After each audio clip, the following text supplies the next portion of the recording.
Bonjour, chers amis.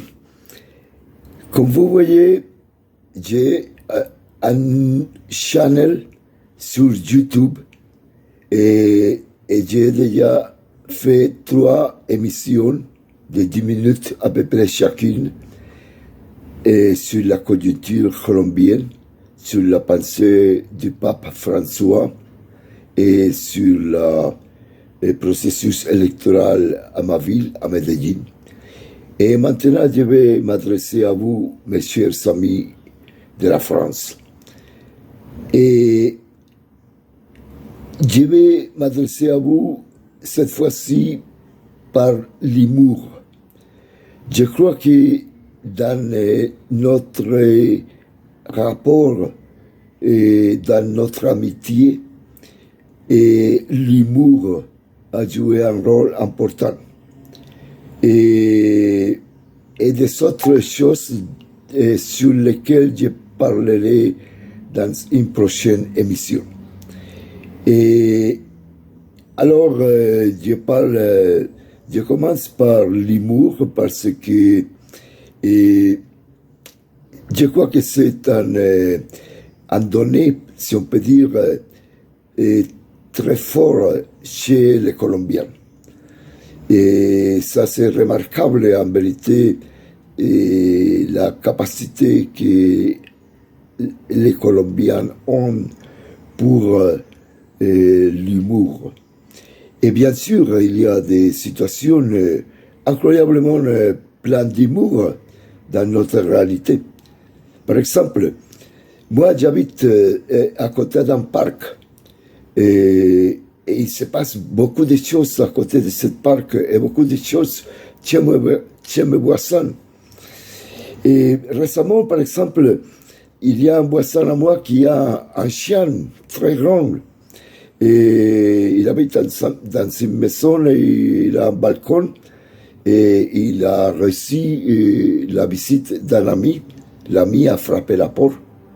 Et la porte s'est ouverte et le chien est sorti et l'ami est parti en courant et le chien est sorti derrière lui et le propriétaire de la maison est sorti au balcon en criant n'ayez pas peur, n'ayez pas peur. Il est castré. Et l'autre, déjà au milieu du parc, répondait: j'ai pas peur de tomber enceinte, sinon d'être mordu. Et une autre chose qui s'est passée au parc, au parc il y a beaucoup d'arbres, bien sûr, et beaucoup d'animaux. Vous savez qu'il y a une grande variété d'animaux en Colombie. Alors il y a un renard qui de temps en temps vient au parc et il chasse des chats, même des petits chiens, et des oiseaux, etc. Alors, un jour, il y avait un perroquet au parc, et j'étais en train de regarder le perroquet quand tout à coup, je vois que le renard vient en courant pour chasser les perroquets.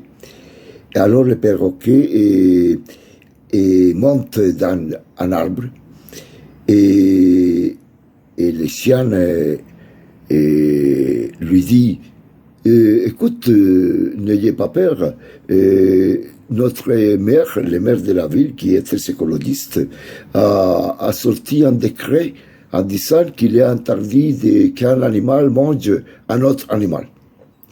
Alors il était en train de dire ça quand tout à coup vient un lynx, que c'est une espèce de tigre, il est grand, il mange les renards, quoi. Et alors les renards se mis à courir en cercle autour de l'arbre et le lynx derrière.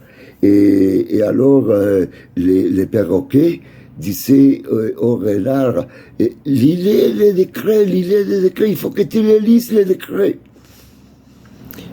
Vous direz que c'est une exagération, mais Mais vraiment, je vous dis que l'exagération, ça fait partie de la vie courante ici.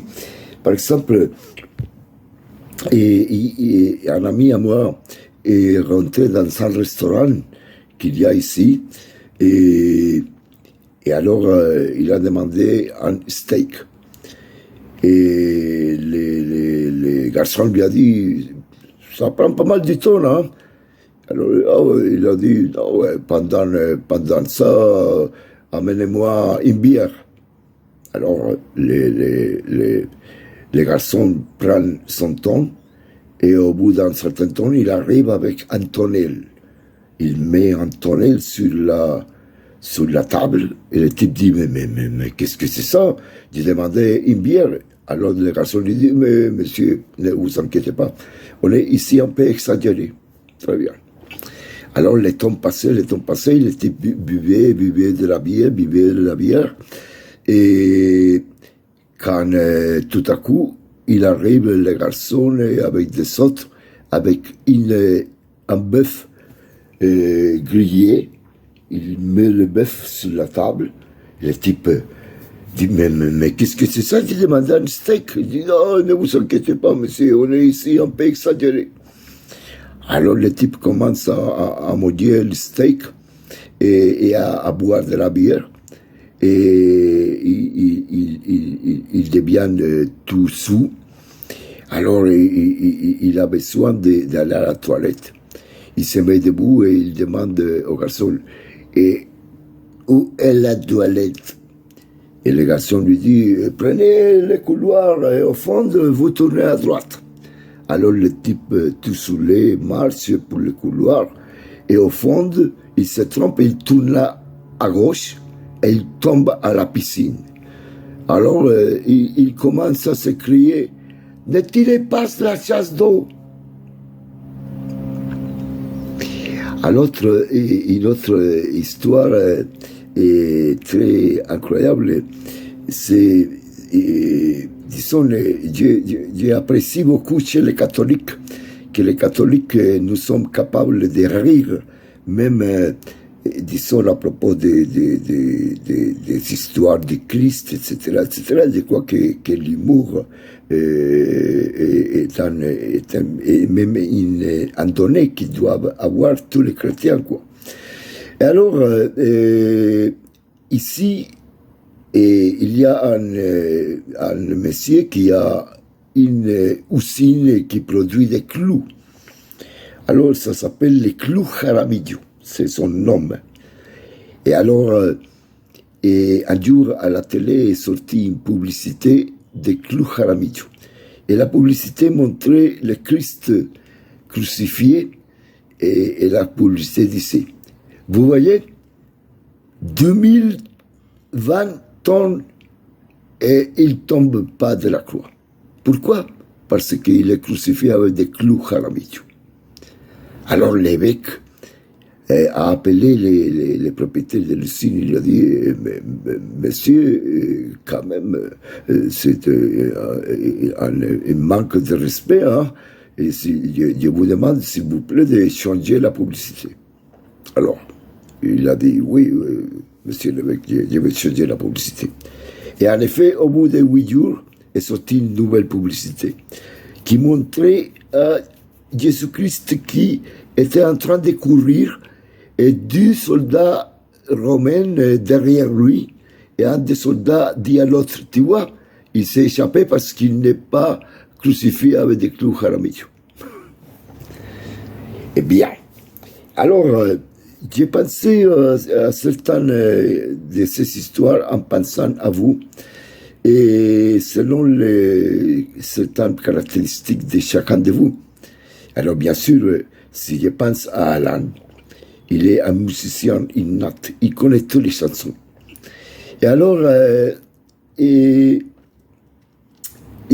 vais vous raconter 3 histoires de musiciens. La première, c'était un type qui tout le disait en chantant.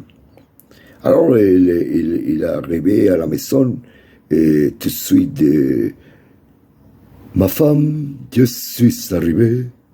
on y va manger dehors. Il arrivait au restaurant et il disait, garçon, s'il vous plaît, tout filet pour cette table. Et alors, il arrivait au travail. Aujourd'hui, il faut faire un rapport sur les faits qui se sont arrivés. Et comme ça, alors un jour, il a subi un accident terrible. Et un ami est arrivé, il lui dit, mais qu'est-ce qui s'est passé, mon ami? Alors l'autre lui répond, écoute, je suis en train de mourir. Pam, pam. L'autre, c'est un concert pour violon et orchestre. Et alors, les violonistes commencent à jouer. Et il jouait très mal. Il était pas bien affiné, il suivait pas les rythmes, etc. Alors tout le monde disait, les gens pensaient, non, il doit être nerveux. On va attendre le deuxième mouvement. Alors il commence le deuxième mouvement, qui était un adagio très lent. Et le type, il commence à jouer à grande vitesse. Alors un des spectateurs se met debout et s'écrie, violoniste, fils de putain. Alors, le directeur, il arrête de diriger, il se tourne vers le public et il dit, je ne peux pas continuer à diriger jusqu'à ce que la police fait sortir d'ici à ces fils de putain qui a appelé celui-là violoniste. Et bien sûr, je dois accomplir les tonnes que je vous ai dit, donc je m'arrête ici.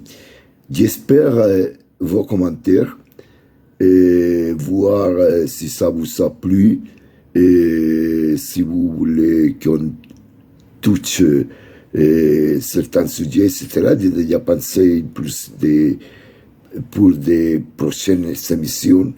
Mais en tout cas, je vais rester en communication avec vous, me communiquer de cette façon, parce que maintenant, pour moi, c'est très difficile à écrire. Donc, je vous embrasse, très affectueusement, mes chers amis.